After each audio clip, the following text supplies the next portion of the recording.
Hey everyone, Combo here, back with another Empires and Puzzles video, and today I'm going to talk about who I believe to be the top 10 ice heroes in the game right now. I did do a top 10 dark heroes and top 10 holy heroes over the last couple weeks, and you guys seem to really enjoy those videos, so here we are with round 3 of this series.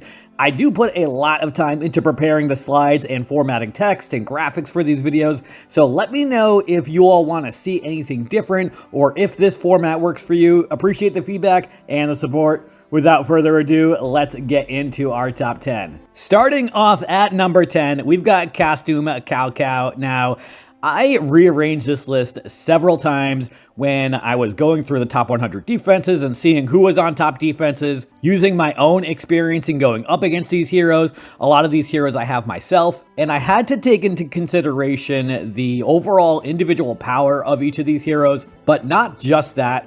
I took into consideration their special skill, their passives, all of those things, and tried to create a balance in where I felt as though they fell into that top 10. And it could definitely be argued that Costume Cowcow could be higher on this top 10 list, but personally, I felt like he sat around that number 9 or 10 area. He is a great hero, don't get me wrong, and number 10 is still really good, but I'm sure some people probably would have rated him higher on this list. So he is, of course, part of the War of Three Kingdoms family. He is slow mana speed, his class is Ranger for his costume, and his ether power is special armor. For his passive, he has the unstoppable minions.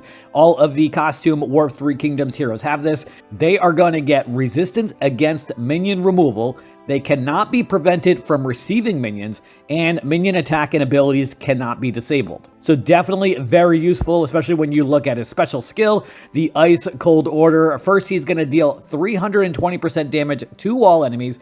Then he's going to summon a Wee Soldier minion for each ally with 42% health and 42% attack inherited from the caster. Each hit from a Wee Soldier minion dispels all dispellable buffs from the target, and then all allies are going to get plus 40% defense for 5 turns on top of that. So definitely a really good hero, and if you do have Costume Cowcow, double limit broken, and if you've got a legendary troop on him, he's going to have close to around 4,000 health, so that means that those minions are going to have around 1,650, 1,700 health, so definitely some beefy minions. Coming in at number 9, I've got Fiz Coil. So Fiz Coil does have a lower overall individual power than Costume Cowcow and some of the other ones that we're going to discuss today, but Fiz Coil's special, which we'll go over in a moment, I believe will stand the test of time. He is a hero along with many of the other goblins. I think that they will last much longer because of their unique specials with the growth and wither effects. But first, he is, of course, part of the Goblin family. He is fast mana speed, his class is Rogue, and his ether power is attack up. For his passive, he has the effects on special skill. He's going to have a 40% chance to perform the following action when this character casts their special skill. He's going to deal 90% damage to all enemies, and all enemies get minus 25% accuracy for 3 turns. Those, of course, do work in combination with each other, so if that 40% chance is met, then both of those will happen. And for his special skill, the Shady Concerto. First, he's going to deal 240% damage to all enemies, and then he is going to place a Wither effect on all enemies, giving them minus 200 attack and minus 200 defense. And then after that, all enemies get minus 30% mana generation for 3 turns. If the effect is removed before the duration ends, the mana of the target with the effect is reduced by minus 5%. So definitely a very useful special skill with the Wither effect. I don't have Fiz Coil myself, but I have quite a few goblins with the growth and wither effects. You do want to be careful about who you use them against, because the Garrison Guard family members, most of them have the Guard Rally where they will remove all wither effects every 4 turns. Zynga did start coming out with Garrison Guard members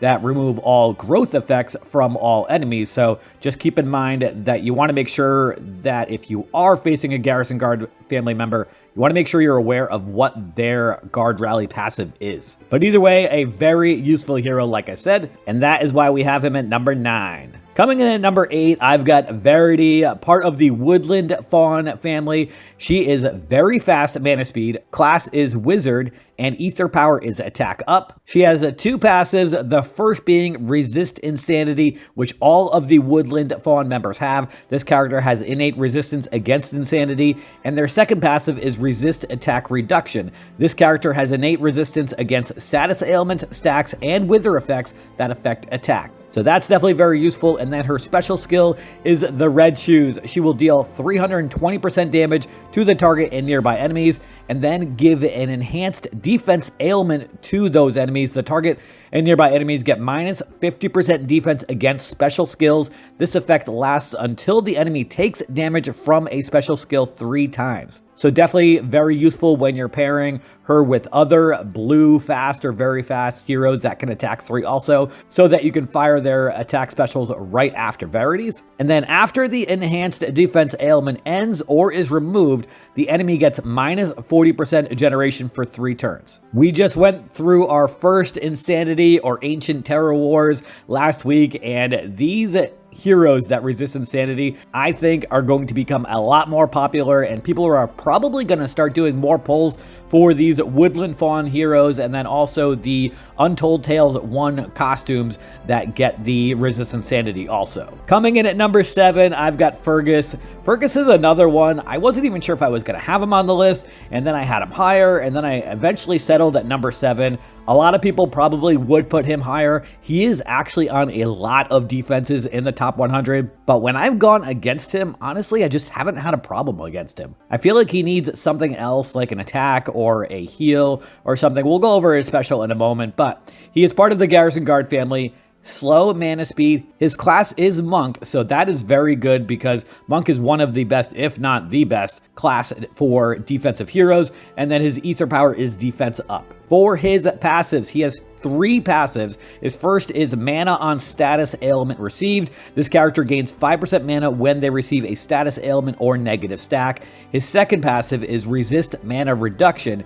This character has resistance to mana reduction, so they can't have their mana reduced. They can be silenced, but they cannot have their mana reduced. And then their third passive is the Guard Rally. So every 4 turns removes all growth effects from all enemies. I believe Fergus was the first Garrison Guard member to have the removing of growth effects for all enemies. Most of them all have the removing of wither effects for all allies. So definitely an interesting thing here. I wonder if we're going to have more of these Garrison Guard heroes that remove the growth effects. I assume we probably will, but I guess we'll have to wait and see. And of course, as a Garrison Guard family member, he is going to start off with that smaller Mega Minion. So definitely very useful, especially if you have multiple Garrison Guard family members. And for his special skill, Keep the Peace. He does do quite a bit, and it's going to start by reducing the mana of the enemy with the most mana by 70%, and then is going to reduce the mana of all other enemies by 40%. All enemies are then going to get minus 30% mana generation for 6 turns. 6 turns is like a lifetime in a war battle.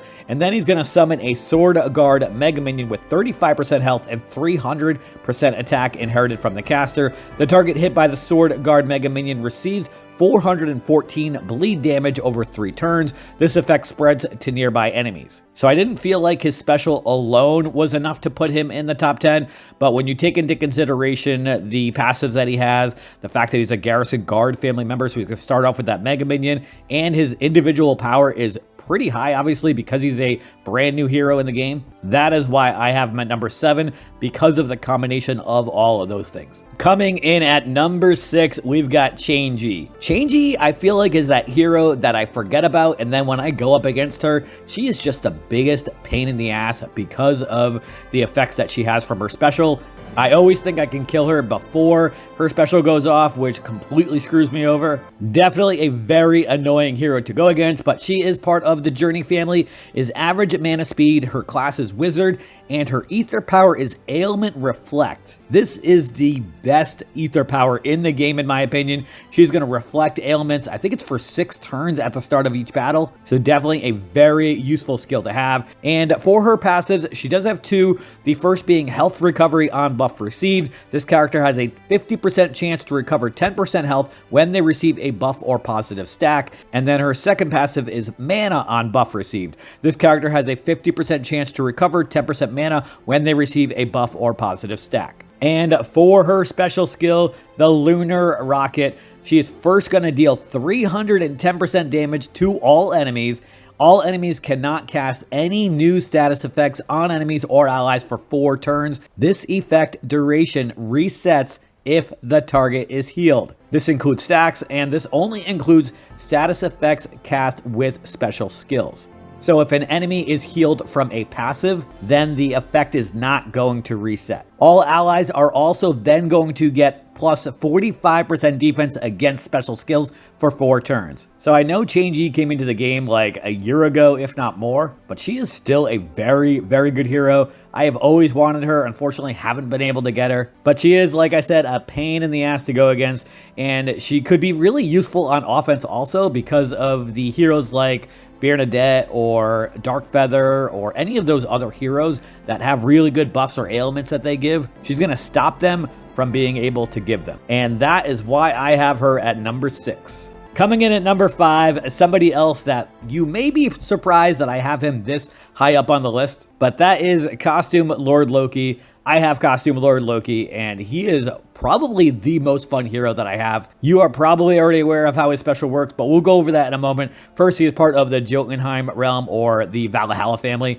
He is average mana speed, class is sorcerer, his ether power is special boost. He does not have any passives, but his special skill is the Shapeshifter's Deception. He's going to copy all dispellable buffs from the target, is then going to copy target's special skill and use it in addition to the caster's own special skill. If target does not have a special skill or it can't be copied, the following special skill will be cast: the Scoundrel Swing, which deals 265% damage to the target. Obviously, you do not want to have the Scoundrel Swing go off. You want to use Costume Lord Loki's special on somebody like Bernadette or Sludgus or any other hero that you're going against that has a super overpowered special. It's also really useful. I'll bring Costume Lord Loki into a war battle, not knowing if I want to use him as an attacker or a healer. It really all depends on how that battle is going. If I want to use him as a healer, if I need it, then I will use him as a healer. And if I need to use him as an attacker, then I'll do that. So the fact that he has that flexibility is insane in my opinion. I would definitely recommend for his talent path going the defense and health option, not the attack option. He's a little squishy, as they say, with his defense. So you want to make sure that you have his defense as high as possible. I actually also added masterclass emblems to my Costume Lord Loki, and I also went all defense and health on his as well. This one pictured here is not mine. This is the one from the game. So his defense would definitely be higher if you went all defense on his talent path. Like I said, definitely a really fun hero. Coming in at number 4, we've got White Fang. White Fang is part of the Fox family, is fast mana speed, class is ranger, and ether power is attack up. For their passive, the Fox family has decreased healing. All enemies get minus 50% healing. Definitely a very useful passive and very annoying to go up against any members of the Fox family because of that. And for White Fang's special skill, the Never-Ending Winter. First, they are going to dispel buffs from the target, then deal 550% damage to the target. Then the target receives lasting 300 frost damage per turn. This effect spreads to nearby enemies. This effect lasts until it is cleansed or removed. I feel like snipers have been much more popular in the game in the last several months because of the crazy high defense and health that a lot of heroes have, especially when matched with legendary troops. And I feel like you need these snipers to be able to kill them, especially ones that have these extra effects like this 300 frost damage per turn, which is a lot of damage. Obviously, you would have to be careful about who you use this against. You want to use it against monk classes, for example, because they have a pretty high percentage chance to resist negative effects. So keep that in mind. And then also the tunes have a very high chance to resist these as well. So when you are going up against those types of teams, you probably don't want to bring White Fang. Conversely, if you are going against White Fang, you would want to bring monk classes or some of your toons if possible, and probably positioning them either at that middle tank position on your offense or in those flank positions so that the frost damage has a less chance of spreading to more of your allies. So definitely keep that in mind when you are building your offensive teams if you are going up against White Fang. But like I said, definitely seems like a very fun hero to use, and that is why I have them at number 4. Coming in at number 3, and I feel like Nautica could have been anywhere in the top 3,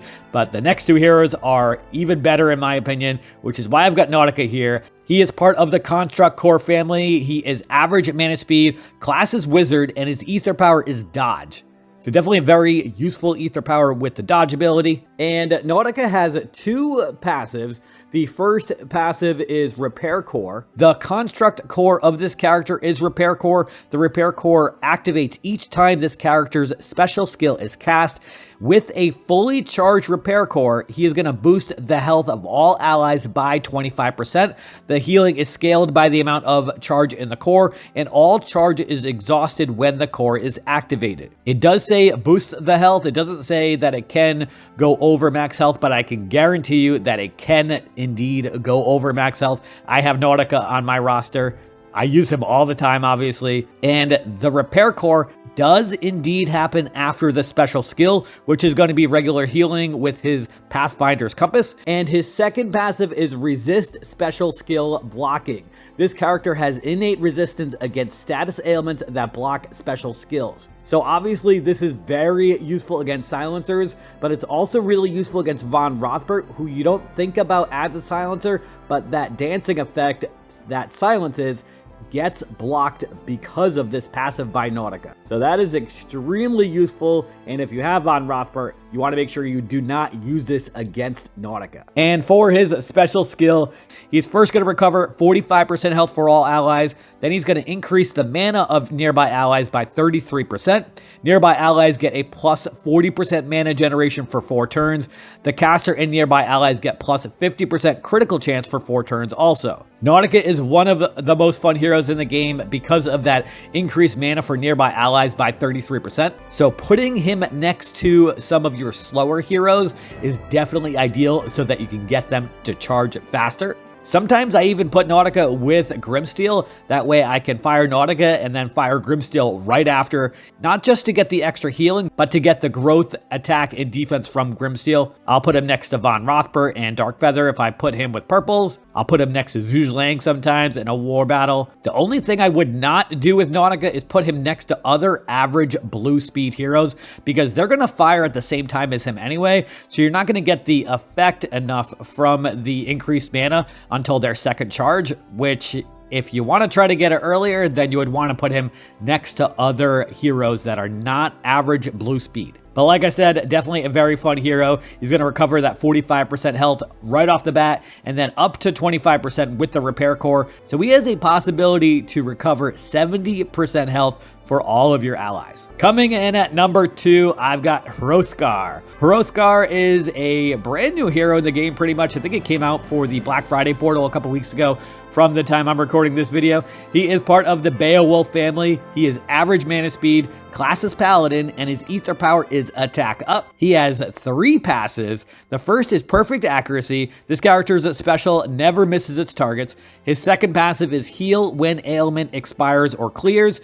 This character receives 10% health each time an ailment expires or is cleansed, removed, or reallocated from them. Can activate only once per turn. And their third passive is Stacking Attack on damage received. When this character receives direct special skill damage, he's going to gain 25% attack stack. At a max of 10, 1 stack can be gained per turn. So he has a possibility of getting 250% attack from these stacks. So the longer the battle goes, the better it is if you've got Hrothgar on your team. If you're going up against him, then you do not want long battles, because he's going to get that attack stack, and once that starts to pile up, his attack special is going to do a lot more damage to you. And for his special skill, the King's Feast. First, he's going to deal 310% damage to all enemies. Then he's going to reduce the mana of all enemies by 20%. All enemies then get minus 24% mana generation for 4 turns. and he has this status effect generator. At the start of the next 4 turns, this character gives a random ally plus 70% attack and plus 50% defense for 5 turns. This effect cannot be dispelled. That is an extremely high attack percentage that they're getting increased, and the defense for 5 turns. Hrothgar is on a lot of people's defenses in the top 100, and there's definitely a reason for that. There are a lot of things going for him with his passives and all of these features to his special. Definitely seems like a fun hero, and that is why I have him at number 2. And coming in at number 1, I have Grimsteel. Grimsteel's been in the game for close to a year now, and I've still got him at number 1. He is that good. He is part of the Goblin family. He is a slow mana speed. His class is Paladin, and his ether power is defense up. For his passive, he has the effects on special skill. He's going to have a 60% chance to perform the following actions when this character casts their special skill.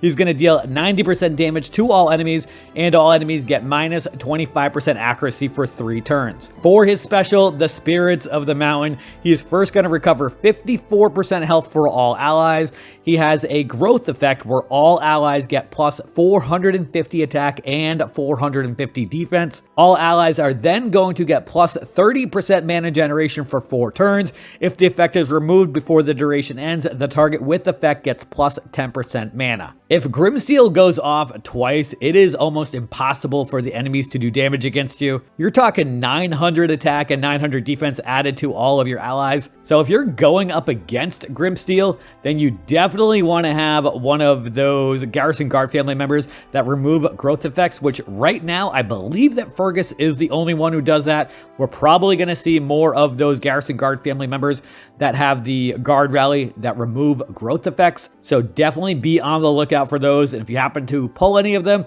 you might want to consider maxing them for when you're going up against Grimsteel in Rush War or any other battle. I have Grimsteel though. He is a lot of fun to use, not just in war. He's fun to use in challenge events, tower events, Mythic Titans. He really can be used for just about anything. And that is why I have him at number 1. And those are the heroes I believe to be the current top 10 in the game right now for Ice Heroes. Personally, I only have 3 of the top 10 Ice Heroes: Grimsteel, Nautica, and Costume Lord Loki, and I love all of them. There were definitely some heroes I would have loved to include, but they just didn't make the cut because I couldn't justify taking somebody else off. Let me know who you feel got snubbed on my list, but some of the heroes I was considering was Toon Richard and Toon Thorn, Costume Perseus, Costume Mr. Pengy, Mariol, Costume Athena, Cosmic Speaker. I felt like the top 4 of my top 10 list was like an automatic, had to be there, and then 5 to 10